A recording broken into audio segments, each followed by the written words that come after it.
The views and opinions expressed on this program do not reflect the company, owners, management, staff, clients, or partners.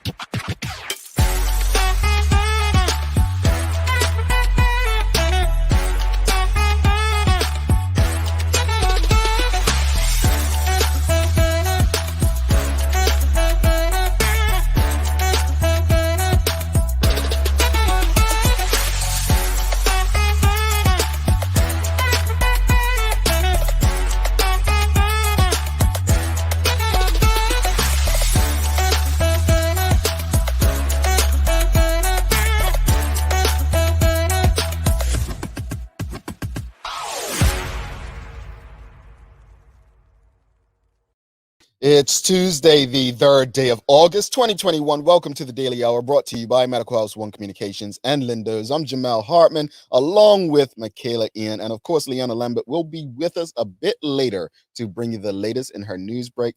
Kales, it is the second day after the long weekend. Are you back to normal? Are you energized? Are you ready for the second, what we call the unofficial second half of the year?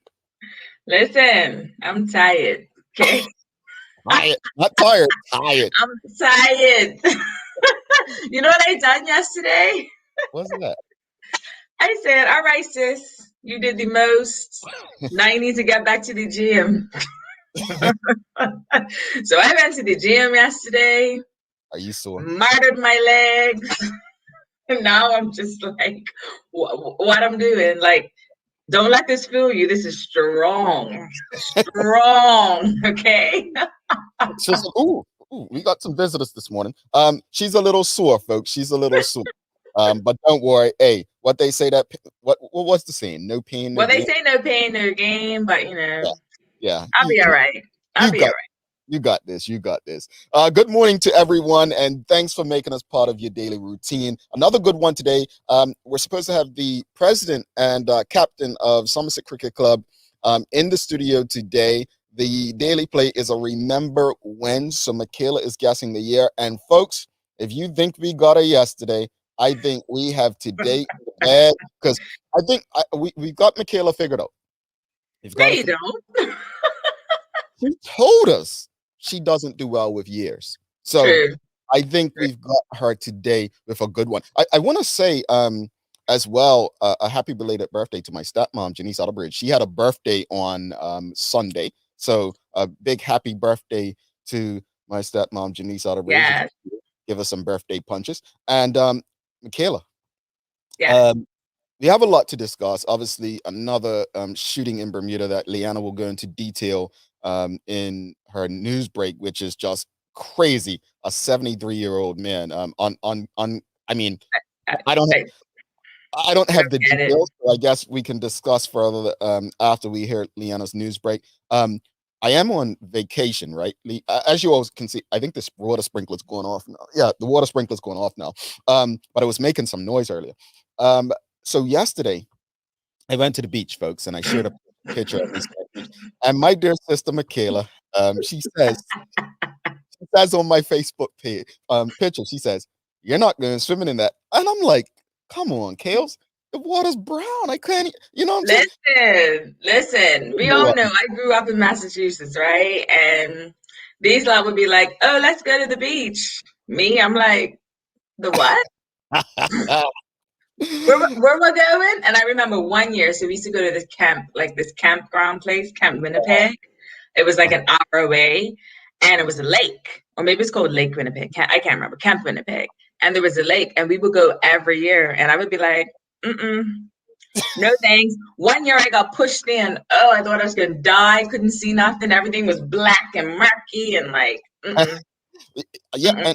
And then, murky waters bring the sharks, and Jaws was made up here, right? So look, I was there enjoying my Heineken 0.0, just chilling. I'm not worrying about what people like Guy Marino. Guy Marino said that I look like Rick Ross on Slim Fast. Like, how rude is that, gentleman? Baldy Lux over there calling me names. But anyway, Listen, they're just mad because you are on vacation and you are in proximity to Barack Obama's blowout birthday party this weekend. And who knows? You might just get an invite. So everybody's mad. That's what it is. Yeah, I take your point, Kales. I take your point. And I might just bump into some people, as our dear sister Sherry keeps saying. She's like, take pictures if you bump into. You all know I don't like pictures, but the most you're gonna get is what you got yesterday, and me every morning with you all on here. But look, let's get to the conversation. So there was some chat this weekend. Obviously, Cup Match brings parties, boating, and everything. But it wouldn't be Bermuda if we went the weekend without some complaints, and there were some noise complaints that took place due to the what's it called, the Bacchanal Run. And a lot of people had opinions. It seemed very one-sided with the opinions. But I guess the question to the audience is, what are your thoughts on people making noise complaints regarding, the Bacchanal Run, not just the Bacchanal Run, but period, like any form of entertainment in Bermuda leading to these kinds of noise complaints? Are people justified to have these complaints, or are people just miserable and need to get over themselves? It's just crazy to me because I didn't realize there were noise complaints until I was like scrolling through Facebook. Actually, I didn't realize it until Rusty G was on the mic talking about noise complaints, because I was complaining that the music wasn't loud enough. Of course you were. I could have conversations the whole time, and I'm sitting here like, the music is not loud enough. Why is the music not louder? Why can't I hear the person next to me talking? I shouldn't be able to hear any of this, right? Unbeknownst to me, it was because of noise complaints. And so, like, I like to read the comments on this. Like, I'm not going to comment myself just because I can get petty when I'm ready, and I'm gonna just not do it anymore, right? So I don't need people coming for me, because then I have to come harder, and it's just, we're not gonna go there. But I was actually surprised to see the amount of people complaining. I just feel like, listen, there has been nothing for like 2 years in Bermuda. Yeah. Nothing. So the one time that something is happening, you guys are complaining.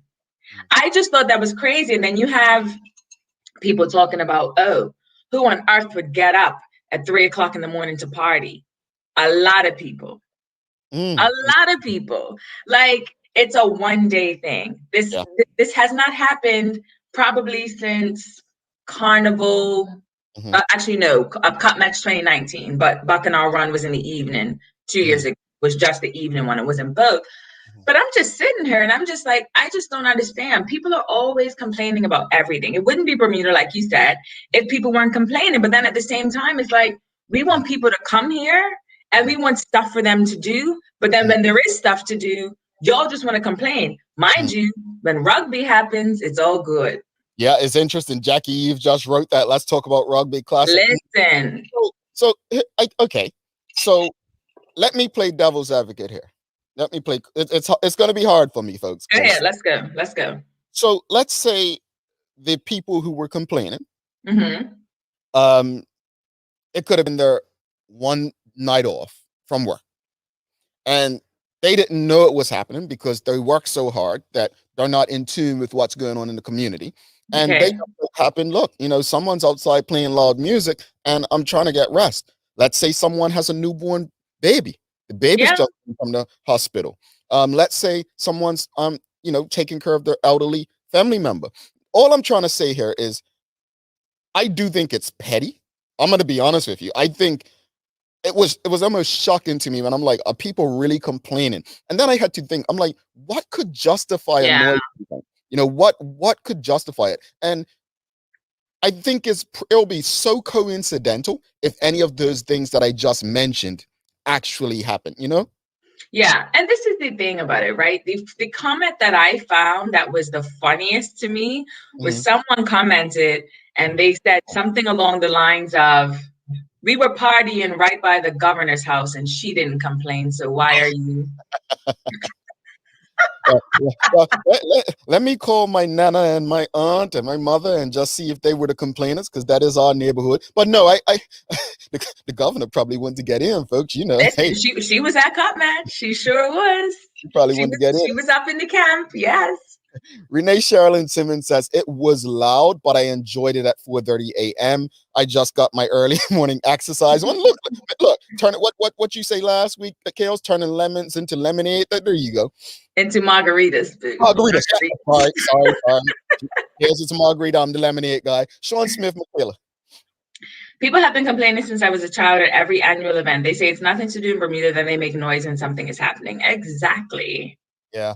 Leslie White says it's a fine line between people having fun and respecting others. I'm all for a good time. Is there a location where such could happen, not so close to residential areas? Well, you have Clearwater, you have Dockyard, and I think Leslie makes a great point, and that's where I was going, where I was playing devil's advocate, is we never know who the persons were that were complaining and what their justifications were. But I do want us to go back. I think Nachika Trott, who, according to Facebook, is also on Martha's Vineyard with me, like Michaela should be. The noise is temporary. Get over it, he's saying, and I think that's the argument and the space. Yeah. It's temporary. You know, it's how long does Buccanal Run go for? So this year it was from 3 a.m. to 8 a.m. and then 6 p.m. to midnight-ish. So I get it. Like if I had a newborn baby, or if I was an essential worker and had just gotten off work and needed to sleep to go back to work, I would probably be annoyed as well. And I think there's probably some merit in discussing, okay, maybe it should be happening in a place that's not residential. So maybe I don't know what that looks like. I don't know how the organizers do this. Meanwhile, shout out to Party People for an excellent organization, seamless, everything. They are amazing. But maybe there is some merit to, okay, maybe this should happen on Front Street where no one lives. Okay. And then end up in the car park or something like that. Or maybe Clearwater, or I don't know. She said Front Street. They give you Bermuda Day. They are not giving you Buccanal Run. Come on. Michelle Listen, White, I'm just trying to think of a centrally located place where nobody lives. Michelle White says, I like my sleep at 3 a.m., but were people/neighbors informed that this will happen? If I didn't know, then yes, I would complain. If I knew, then I could prepare myself. Yeah. Danica Battlefield says, everywhere in Bermuda is near Yeah. Well, yeah, Clearwater kind of is, and Dockyard. I wonder how the music would travel across water as well, because Bermuda's just so small, man. Listen, people were complaining about the DJing at Whitehorse coming across the water to Convict Bay Condos. So people are just going to complain about any and everything. And now I get the point where people inform. So this sort of thing involved road closures and so forth. So this had to be officially gazetted. So this is not a case of the organizers did not inform people and they just did this on the fly and whatever. No, like this was planned months in advance and proper protocols were in place and the public were informed. All right. So Sam Cat Place is asking for a friend. How long does the Rugby Classic go on for? Anika D. Shields says apparently it could be heard at Loyal Hill. Oh, okay. So it's not my town people, is what you're saying, that were complaining. It was all those folks in the burbs. Yeah, yes. Don't blame us. So look, my aunt says, no, we did not complain. So it wasn't my family. I heard that you could hear music all the way to Hermitage Road. And Rugby Classic is usually a week.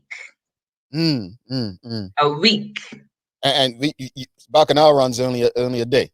Hello. Hours. Not even a day, a few hours. Tanya Clark says it was advertised. Damn, relocate for 24 hours. Akina McCollum kills. Okay, let's say going forward every Saturday after Cop Match expected. Prepare yourself now. I mean, it's been an event that's happened for years now. So I just feel like, honestly, if I lived nearby, like for instance, let's go back to Tiger Bay, right? And you would have the Byron Lee event every year, right? So everyone who lived in that vicinity knew. Or you have like Soca versus Reggae. I know someone who lives right next to the fence of Tiger Bay. And what does she do? She either has people over to party, or she goes, we're just going to go and stay somewhere else for the night if she can't be bothered. You know what I mean? So I just feel like we've just become this nation of complainers, and it's just so frustrating because I remember, like I said, the Byron Lee events and all that stuff. When I lived Wellington, you just walk down the hill, you have a good time. There's people out on the water on their boats, people on the other side, like where I can't remember what those apartments are on the other side and south side. People sitting out on their balconies enjoying the music, and it's just, this is not a daily thing. This is not a weekly thing. It's not a month. It's not even a quarterly thing. So like, come on. Let's let people have their fun. Let's let promoters, DJs, etc. make some money because it's been a long time, and let's just deal with it for one night. Well, a lot of opinions on this, Kales. I mean, it's people. Terry Too Cool says it's difficult to find areas on the island that are truly not in residential. And she also goes on to say people complain about going all the way down Clearwater or all the way up Backyard. So, Sam Cat, please, Michaela. By the way, that sound system was banging. Live, love, laugh. We had a good time. Listen, I didn't think it was loud enough. Okay. Wow. Natalie Sheen. I know someone who was complaining because she was working that morning, therefore she did not get any sleep. I can understand that. And that's why I was playing devil's advocate earlier, because it could be someone's one night off. And, you know, again, like we said to the premier, where, you know, he was like, well, we said this at this place. And I reminded the premier, well, premier, not everyone is going to watch your preference the same way. Not everyone's going to tune into the Daily Hour to see you. So, you know, not everyone's tuned in. Some people are so focused on family and work that they don't know that this is taking place. Janet Maynard says, it did wake me all up. However, I went back to sleep and woke up when it was over. Well, you know, that I can't use you because you're a soca junkie. You probably went back to sleep dreaming of being there. Tina McGowan feels.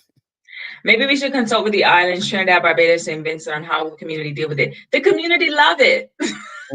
They love it. Michelle White says Clearwater is probably the most isolated. The problem with Clearwater is then it's a distance, right? And then there's going to be no taxis lining up. And I mean, for me, it's great because it's down the street. But see, Kales is an East Sider. Leslie White, Michaela, who actually reads what's gazetted every week, though. Where I live in the US, they actually let neighbors know noise is going to occur. I personally don't know if party people did this. Perhaps they did. Maybe they did some direct mail to the people in the vicinity. I don't know. I can't speak to that. Yeah. Nana Pam Wade says, to be honest, a lot of people have no idea what Bacchanal is and what it's all about. Well, this is true. I mean, you could probably had something. Just say a party on the road party. Just change the language, make the language interesting enough. At the end of the day, I think you know, it's hey, and folks, if you were one of the complainers, I'm not throwing anyone under the bus, but I know a few people in our family that were present. Let's bring in one of those people, and the others already in this. I mean, we should have just put the pictures up. That's what we should have done. So Leanna and Michaela, how was Bacchanal run? A blast. Everything. So that was actually my first time doing it. I think it was Kayla's. It was your first time too as well, right? Really? And I didn't know what I was getting myself into. So obviously I worked all cup match. I was not getting up at 3 a.m. That was just not going to happen. So I woke up the next morning and I wake up to these videos of Bacchanal run. And I'm like, oh my God, is this what I'm really about to get myself into? I was actually kind of scared. I'm not even gonna lie. Well, I mean, it's all about pace. It's all about pace. Exactly. Well, I mean, look, you heard them. They had a blast. It was their first time. And I want to say this because I don't think anyone said this. Michaela did make mention of it, right? And Rick Olson, who's a frequent viewer and listener to this show, said it the other day. I think it's times like this when Bermuda needs to make up its mind. Yeah. Do you want visitors? Do you want a working economy? Do you want entertainment, or do you not? Because with everything in life comes sacrifice. Yep. And if you can't sacrifice a week out of 52, a couple days out of 365 or 6, depending on the year, then you're probably part of the problem that you actually complain about. Yeah, absolutely. And that's the thing. Like I don't go out that much anymore. I go out carnival, I go out cup match. That's it, right? So I haven't. This is the only function I've been to in a year and a half, almost 2 years, and I've seen a lot of parties happening. And while I'm not going to them, I'm happy that promoters are making money. I'm happy that DJs are booked and busy. Like Rusty G put up his schedule for cup match, booked and busy. That makes me so happy. But when we're out here complaining about everything, it's like, come on, people want to work. People need to eat. Yeah, Let's leave it. Well, I couldn't agree more. I was one of those that someone just said it in the comments, but I do actually read the official gazettes every day. So, every day. Hey, look, you could tell who's the person on top of things with the news, because I couldn't tell the last time I read the official gazette. But let's get over to Lee. So we do have the president of this that red and blue team and the captain of that red and blue team in the green room. And Leanna, of course, came representing. She didn't wear her funeral colors like Michaela and I. You see it, right? She still wore her St. George's blue. So no. Win, lose, draw all day. Well, Michaela and I look like we're going the other way, but not Somerset, by the way. But let's get to the news break. After that, I gotta spray some bug spray on me during the news break. They're coming out. I thought I did my job. But over to you, Lee, and we'll be back with President Blanchette and Captain DeSilva. Something tells me they're smiling too big. I might have to cut their mics. Over to you.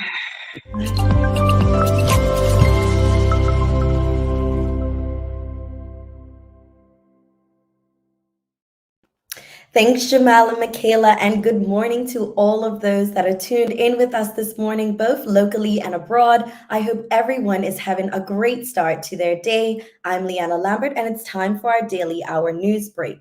So here's what's going on in today's top stories.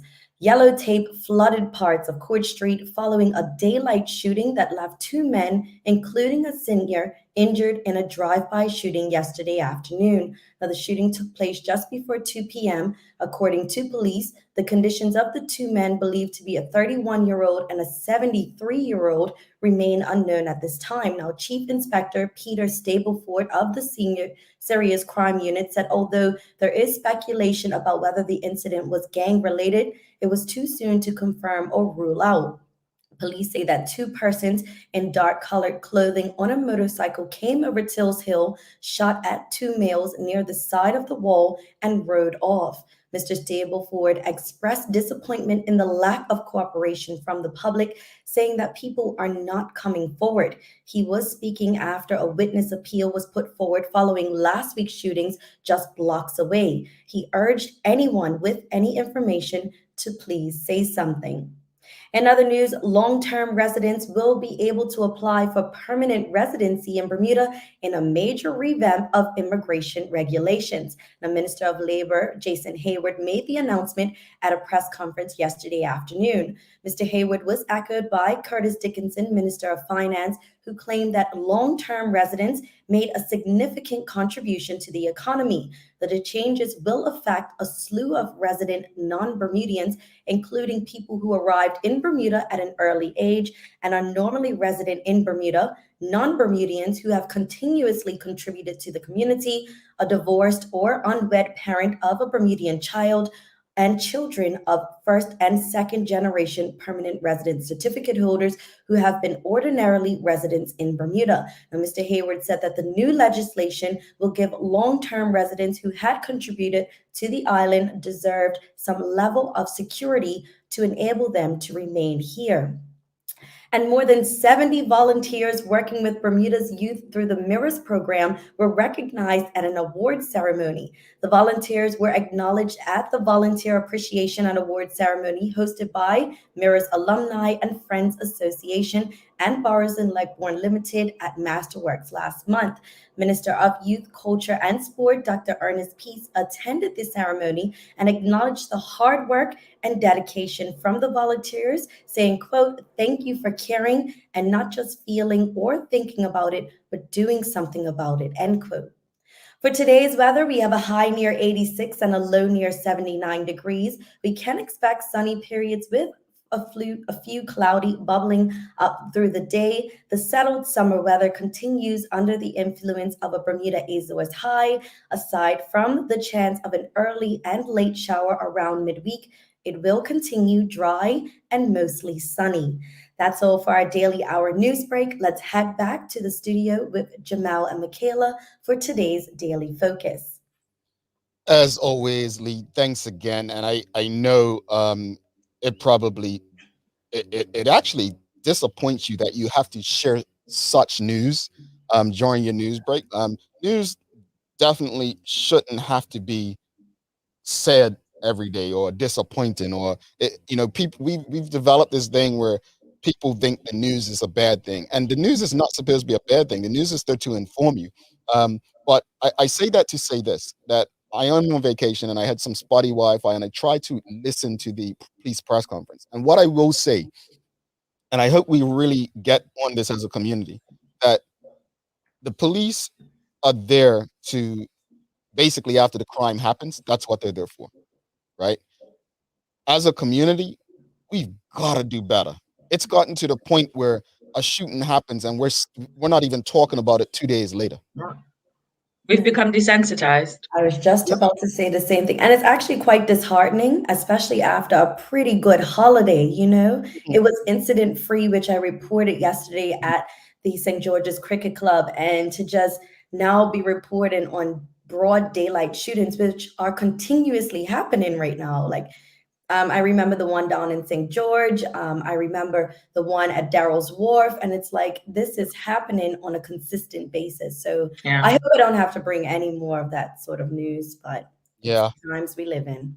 Yeah. And truth be told, it has to be reported in order for people to know what's going on and so that they can help, do our part to make sure they don't happen again. But again, thank you so much for that, Lee. And I want to say this before you go, because I touched on you and Michaela yesterday working during a cop match. But what I didn't touch on is the work of our colleagues, Lamone Woods and Juggling Jason. And you all don't know this, but there's two people, I'm going to make it look good, but they are very good mentors. They are they are gentlemen that they put me in my place. Trust me.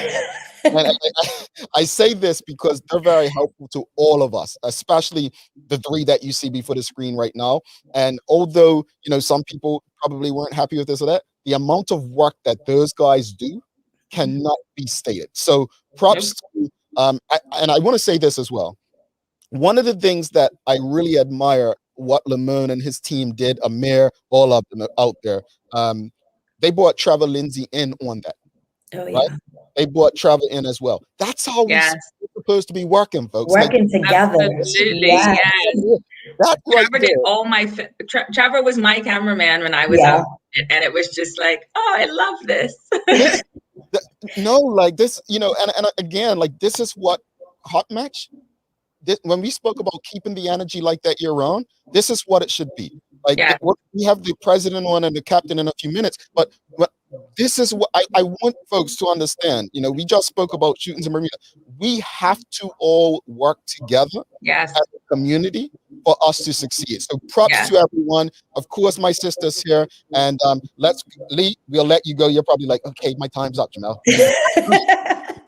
Have a great day, Lee. I'll see you tomorrow. Thanks, guys. See you tomorrow. Bye, Lee. Alrighty. All right. Yes. Props again. Crimson Multimedia, Trevor, Juggling Jason, and the Voice of Summer. Great work. Yes. We're going to be back after this with the champions. I'll call them the champions. Yeah. Champions. Yeah. Here we go. Mom's celebrating her 70th birthday next month. Have you noticed her age is catching up with her? Yeah. Plus, she's having a hard time getting up and around like she's used to. I would sure hate to see her fall. At Medical House Limited, we can help make life situations easier. We have electric beds, motorized scooters, bath stools, walkers, you name it. Mom's been real good to us. We'll get her birthday and Christmas gifts from Medical House. Medical House has relocated next to the Dendy Town Field, number 6 Bakery Lane, Pembroke. Telephone 292-3622. John Barrett & Son, Bermuda's favorite distributor of fine beverages, has brought us a new and refreshing thirst quencher just in time for the approaching warm weather. Hint Water in 7 luscious flavors. Hint Water is slaking the thirst of active people who need pure hydration, low on the glycemic index, and want the kind of taste experience that keeps them coming back to try the next flavor. For those who've been giving water a miss, Hint may win you over. Hint water. No sugar, no additives, all flavor. Lindo's. Why go anyplace else? All right, welcome back to the big show. She's Michaela Ian. I'm Jamal Hartman. It's the Daily Hour brought to you by Medical House One Communications, Lindo's, and our friends over at Channel 82, where you can stream this and many other locally produced shows. So look, without further ado, let's bring in our guest for the day. We have the champions. The champions. Can we not say that word? I don't really like that word. I mean, I wore red lipstick because Cup match is over, but like I don't like the word champion. Gents. I mean, it's not me, it's Michaela, but look. look, we had both of you on prior to Cup match for different reasons, right? Mr. Blanchette, it was just after Somerset accepted second round time going, and then Jordan, we had you on last week. And very humble in conversation. But there's no reason to be humble today. I'm letting you know. But let's get into it. What kind of message do you believe Somerset Cricket Club sent in how they approached the game and won it? Good morning. I'll let the skipper handle that question.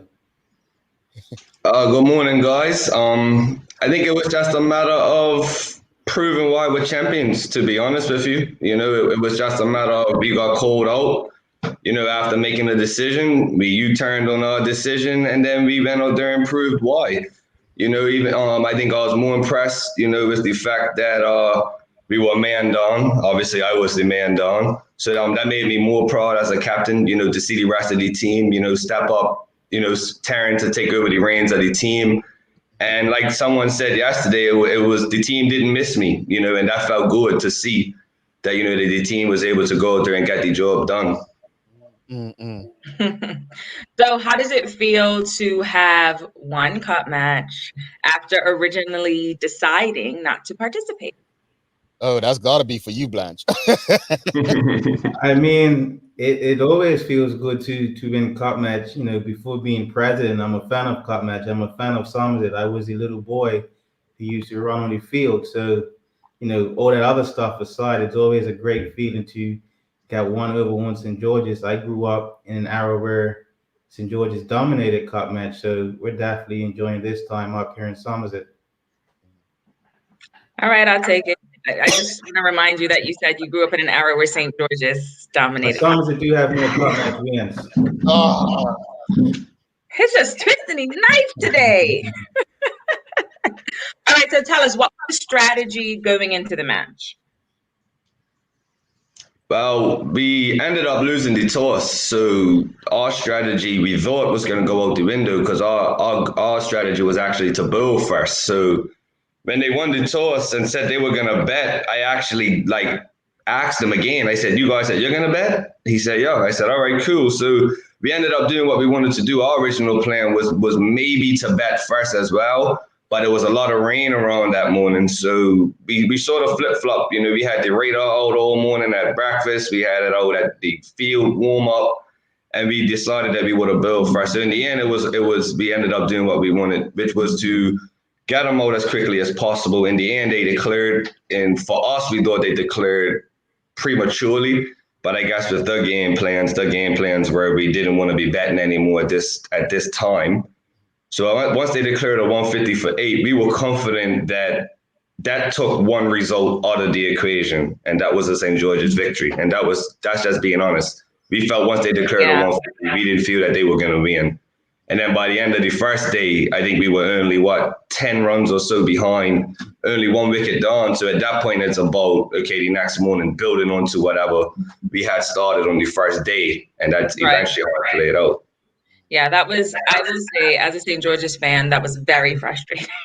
I'm like, really? This is what we're gonna do? All right, cool. But I mean, like I always say, if the challenges is different, it's times, and you have obviously the rain messed them up a lot that morning. I think we lost about 2 hours. Yeah, but I still thought that they almost took one of the results out of the equation by declaring when they did. Yeah, it was definitely. I didn't expect that, so that was not great for me personally. So Jordan, I know that you've been dealing with injury. So how were you able to rely on your team to get it done? Well, I think it's so much experience in our team. You know, Frey stepped up. You've got Malachi Jones, who was vice captain before, Dion Stubble, who's captain Bermuda. You know what I mean? And then we have 2 or 3 other players who have played multiple cup matches. So I think it's almost a seamless transition where you lose one piece, but everyone else steps up. And that's exactly what happened. You know, bowling-wise, you know, the bowlers did what they had to do. That didn't change much, as I didn't bowl much before I went off anyway. So the bowlers were able to step up, do their jobs. Taryn did an excellent job taking over for me and leading the team, because that's what he done. Because as I was off the field, I allowed Taryn to do what he wanted to do. You know, I'm not one of those guys that when I'm off every over, I'm shouting out an instruction. Oh, we need to do this or we need to do that. Right. I have full confidence in Taryn and everyone else that whatever the game plan was when I came off, I know they're not going to go and do the complete opposite while I'm off the field. So I'm not one of those type of people where, you know, we need to do things my way. You know, you guys on the field, you have a better assessment of what's going on, especially because most of the time I was in the change room, not able to watch anyway because I was getting tested or I was whatever. So full confidence in those guys. I never doubted them for a second. Obviously, as not even just as a captain, as a player, I want to be out there with my team. Mm-hmm. But, you know, the doctor's orders stopped me from being able to do that. Right. No, absolutely. So Vashun, I have a question for you. Were your members and executive pleased with the setup and the safety of the event? Because I know that safety was originally an issue. Yeah, we were definitely pleased. I think during the prize presentation, I commended St. George on how they had the whole affair set up. You know, from the moment we entered, we went through the process of getting our wristbands and so forth. They've done well to keep the players area sectioned off. So all in all, you know, we were very, very satisfied, and St. George's are definitely to be commended for putting all of that together, a lot of moving pieces. In such short time. So hats off to St. George in that regard. Absolutely. So we know that there was a 2-for-1, which I don't really want to talk about, but whatever. No, don't give them that. Technically, it wasn't. It wasn't. Okay, technically it wasn't. Fine. I take that. Retract. Don't give them. They don't need nothing. All right. So how did you guys celebrate? We had our motorcade. So I think Jordan was saying, like we always do when we win. We have our island-wide motorcade. Started in Somerset, went out to Dockyard. We headed east. St. George's were good sports on our arrival. Had some refreshments for us. It was good camaraderie, you know, the banter and so forth. So yeah, we had a bit of a good celebration. I headed back west with trophy in hand. This is hard. Celebrations aren't finished either. We got a little bit more to do. So did it feel even sweeter because there was no cup match last year? To be honest, not really. Like not having cup match last year didn't really. No, to straight answer, no. I never even thought about that once. Mm-hmm. To be honest, it more felt like a loss that it wasn't a 2-1 because of how the game went. You know what I mean? Like I remember George O'Brien hit a 4 that tied the scores, and it honestly hit me like we lost cup match. Just because the 2-1 was on for so long, and then obviously that 4 was what made us have to bet again, whether it was for 1 run or whatever it was at that time. But in terms of last year, like that really didn't come into my mind at all. Indeed. I want to go to the audience, but let's go to the audience because I have some interesting questions. No, I'm just going to say it because at this point it's not about offending people, but you obviously can't judge fitness by looking at people. You really can't, right?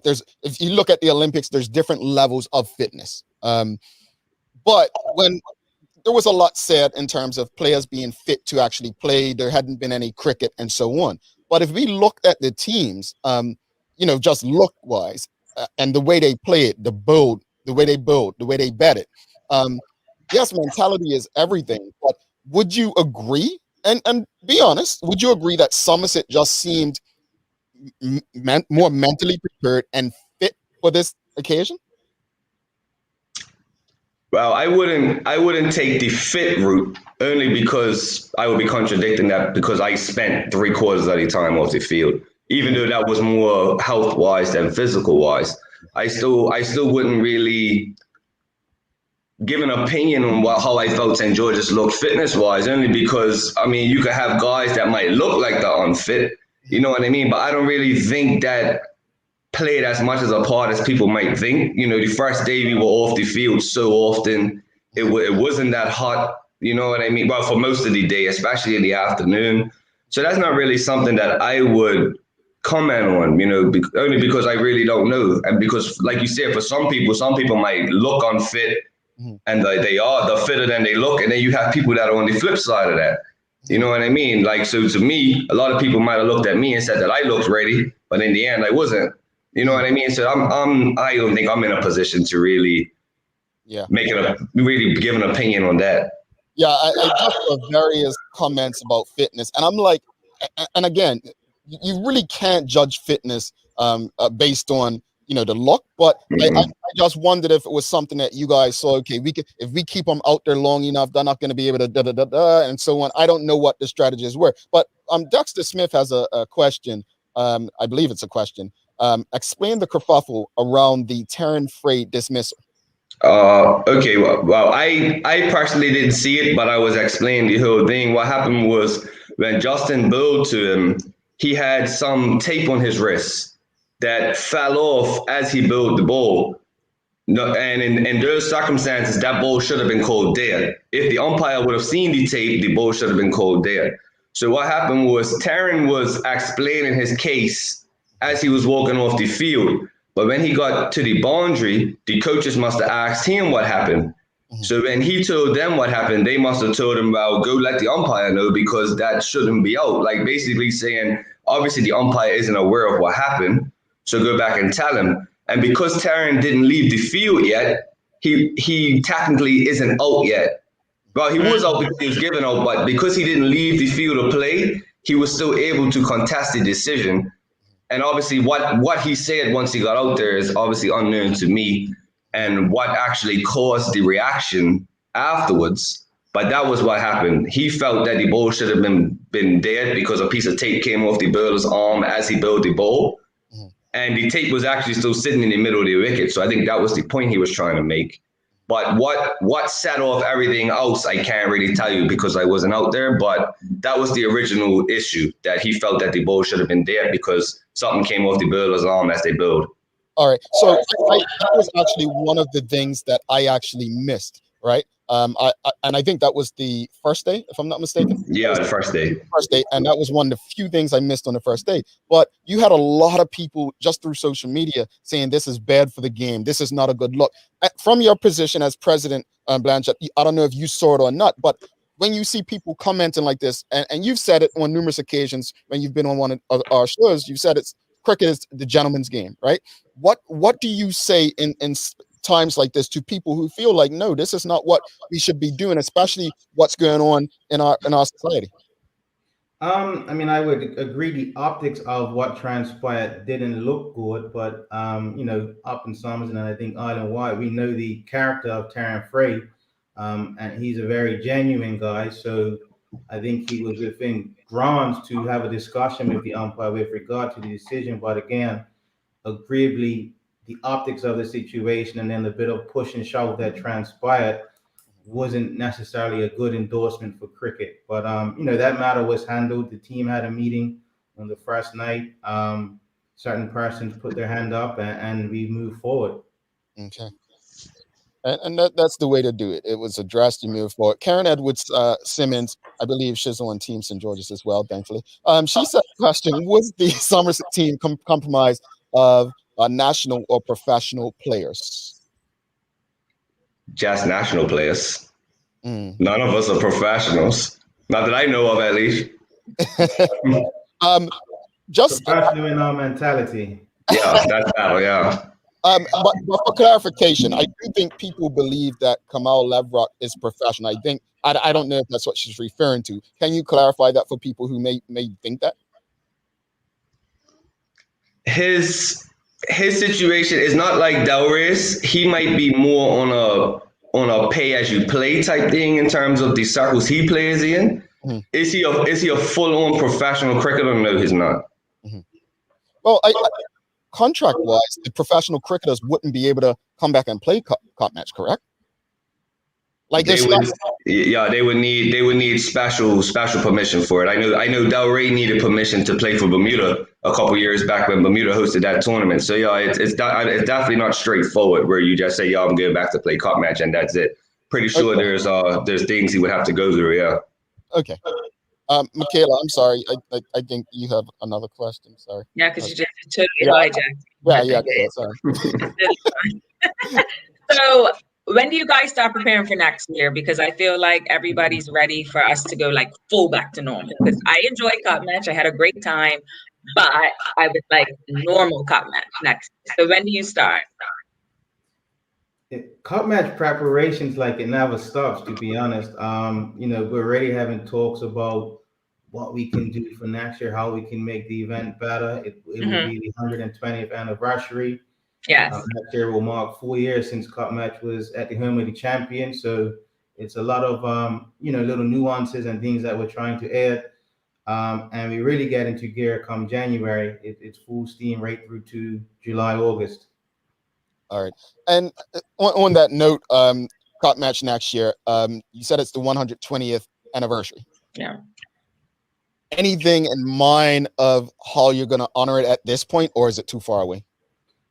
We have a few ideas. I'm cautious to disclose them. We want to keep some element of surprise. We're always looking to, I think both clubs are always looking to add to the product of cup match and make the fan experience that much better. So yeah, we have a few things that we have discussed tentatively, but we'll wait until late July, early August. I don't know the exact dates for cup match next year, but it will be the Thursday and Friday before the first Monday in August. All right. What are some of the lessons that you can learn from this year? For instance, people have been mentioning G-Pass, right? How that was very convenient for some people. Some folks have mentioned how it may have been inconvenient for older people. The setup, Michaela mentioned yesterday, though it was a lot less people, she had a great time. What are some of the takeaways that you say, you know what? This was almost like a test run of how we should move forward. What are some of the things you think that would improve the experience at Somerset Cricket Club going forward? We've tried the online ticketing before. For one reason or another, cup match is very cash intensive. People were a little bit cautious to buy in advance, but hopefully with this year's experience, we can push that a bit more. And then I think essentially St. George's have provided an initial template for hosting cup match under these type of conditions. And I'd like to think we still have a very good relationship with St. George, or a working relationship.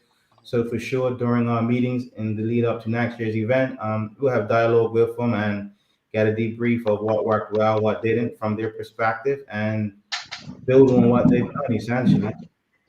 And I mean, I appreciate that you say cup match is like cash focused, but like for me, I didn't buy a ticket in advance. I bought it in the car while I was driving the game.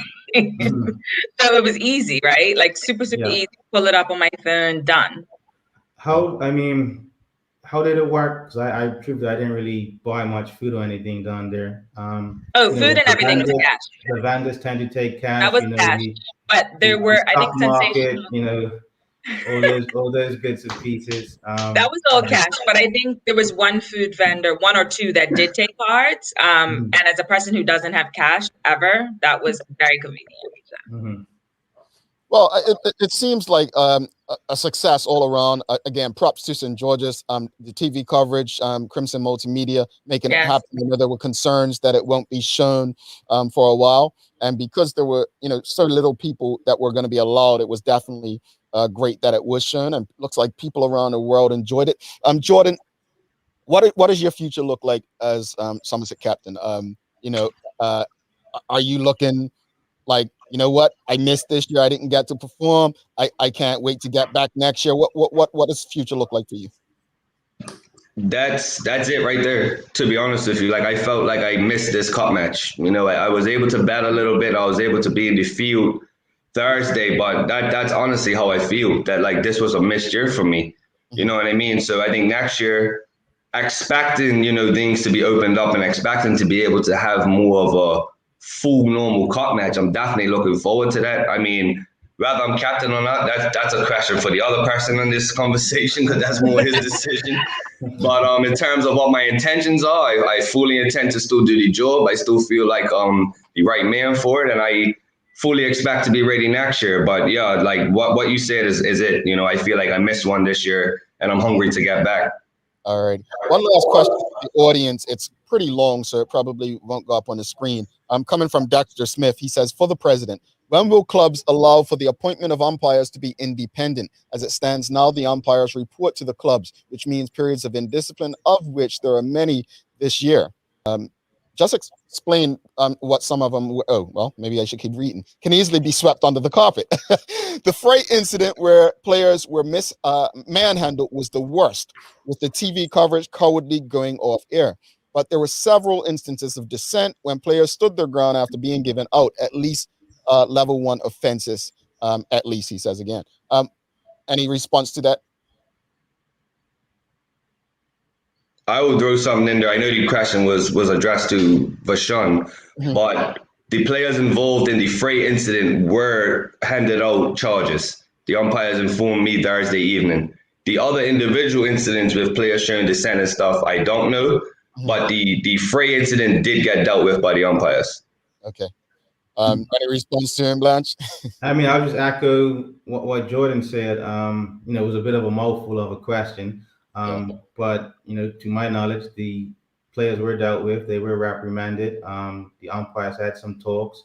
And, the first part talked about the independence of the umpires. The Umpires Association put forth the umpires for cup match. So I'm not sure I fully understood that aspect of the question. But if he was alluding to that, it was the Umpires Association who nominated the umpires for the Classic. All right. And in regards to the TV coverage going off air, obviously, like I said, I missed that entire thing. And I mean, I would say this, Mrs. Smith, with due respect, is probably best that it did go off air if, it's being shown coverage to families, children, whatnot. I mean, if it would have stayed on air, most people would have said, why are they showing that? It's almost like the streaking in the World Cup and the Olympics nowadays, right? What happens when the streaker goes on? Before, the camera would follow it and they'll get the 15 seconds of fame. What do they do now? You don't even know what's going on. The commentators would just say, oh, just someone on the field, and they show the players or whatnot and their reactions. So I probably think it was best that the TV coverage went away from it, because that's not the best of the game that you want people to see. On that note, gents, congratulations again. Man, that was hard to say. I didn't say that. Congrats again. And, look, Somerset, well-deserved champs. And I just want to correct something you said. You said that there was a time St. George's dominated Somerset. St. George's dominated Somerset. And I remember in the 80s and 90s, St. George's pretty much had that cup my entire childhood. But what I don't remember is the kind of domination that Somerset's handing out now in terms of their ones, right? A lot of draws. Right. It was. Yeah. And I'll be honest. I mean, you couldn't beat us. You couldn't beat us. That's what I'm getting for. But no. Orlando got for 6 hours. They were. But I say that because you guys have a well-oiled machine. And I think that St. George's has work to do. And I don't think it's going to be as difficult as St. George's, and people may believe it is, if they do one thing: study what's worked for Somerset. Sometimes you have to look at what your competition's doing to become better. And I admire what you all have done, and long may it not last. All right? Thank you. Hopefully more to come. Thanks so much, though. Honestly, I appreciate you both. And, the door's open whenever you feel the need to come back. We'd love to have you back. All right. Thanks for having me again. Thanks for having us. Appreciate it. Have a great one. Thanks, guys. All right. That was one of the hardest conversations we've had, folks. We had to do ourselves. We had to give the champs their due. But thanks again to Jordan DeSilva and Vashun Blanchette for coming on. Michaela's a beast now. She's in Georgia. She'll eat you up, spit you out. But look, thanks. We're going to come back. We have the Daily Play. We're going to trip Michaela up. Do not go anywhere, because this is a sports-related question. And I'm not quite sure. I like sports. What you mean? I didn't say you didn't like sports. I'm not quite sure you're gonna get this one right. Okay, we'll see. We'll see. All right.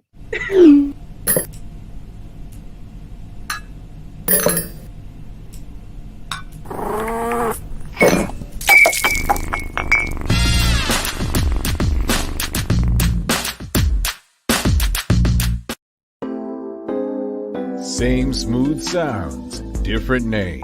BCG Radio. Tune in every Tuesday through Sunday at 7 p.m. Bermuda time as we bring you the love, romance, sexiness with nighttime jams. Only on your station for conversations and entertainment. BCG Radio. Download the app, available for Android and Apple devices. Alrighty, welcome back to the big show. Thanks again to Jordan DeSilva and president of Somerset Cricket Club, Vashun Blanchette. If you enjoyed that conversation, you know what to do. Show us some love, thumbs up, like. If they made you cry, you can do that as well. Thanks again to our partners, Medical House, Lindos, One Communications, friends over at Channel 82, everyone who continues to back what we do and support us. It's Daily Play time. So, the Daily Play brought to you. Zero, great taste, no alcohol. Michaela, are you ready? Already. All right, here we go. In what year did Usain Bolt win gold in the Carifta Games in Bermuda? 2006. 2003. 2003. Oh my God. I just watched the video last night. 2004.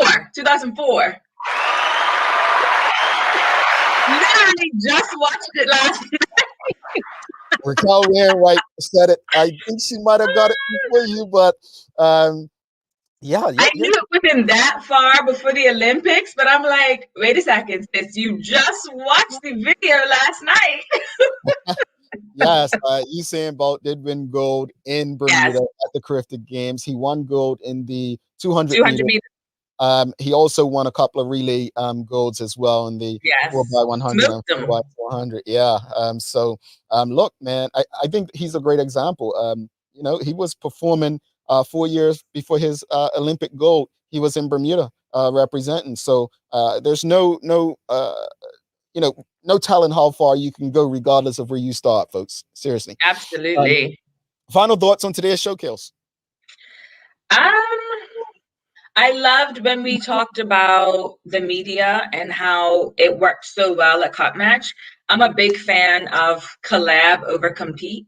Like a massive fan. I think we work better when we do that because if there's a mutual respect and there's professionalism and all of that, that's what I like to see. Like Leanna and I do very similar things. I would much rather collaborate with her than compete with her. And it's a beautiful thing. Yeah, I will say this. Collaboration works best when people are actually interested in collaborating. Well, and not taken from others. Agree. And that's how it works. Too often, some people mistake collaboration with trying to take from others. But there's space for us all to win if every egos don't get involved. So, we have a great family here with what we do, and I can't overstate the appreciation I have. You got some daily inspiration for us, Kels? I sure do. All Want right. to change things up? Change your perspective first. Oh yeah. Ooh, I like that one. Yes, sir. We will definitely be sharing that, folks. We'll definitely check our social media out. We'll be sharing that. If you haven't already, look at the bottom of the screen, what's been scrolling the entire show. Make sure you subscribe to our YouTube channel to stay up to date, because if one day you're looking for us online and can't find us live, yeah, that means you probably didn't subscribe to our YouTube channel. Hello. Yeah. Okay. We have the Minister of National Security with us tomorrow, Renee Ming. So don't miss out for that one. Again, if you enjoyed today's conversation, give us a thumbs up, a love, a like. Make sure you go to follow and like us on social media. And folks, not just Cup Match, but if you see Michaela, Leanna, Sherry, Larry, any of them around, make sure you say hello. Be nice. They're not me. You don't have to take it out on them. All right. Thanks again to our partners, Medical House One Communications and Linda's, for ensuring that we're able to do this with you on a daily basis. As always, we appreciate you, we love you, and we thank you for making us part of your daily routine. If all goes well, we'll be back to do this again with you tomorrow. She's Michaela Ian. I am Jamel Hartman. My friends, please make it a great, safe day. Peace.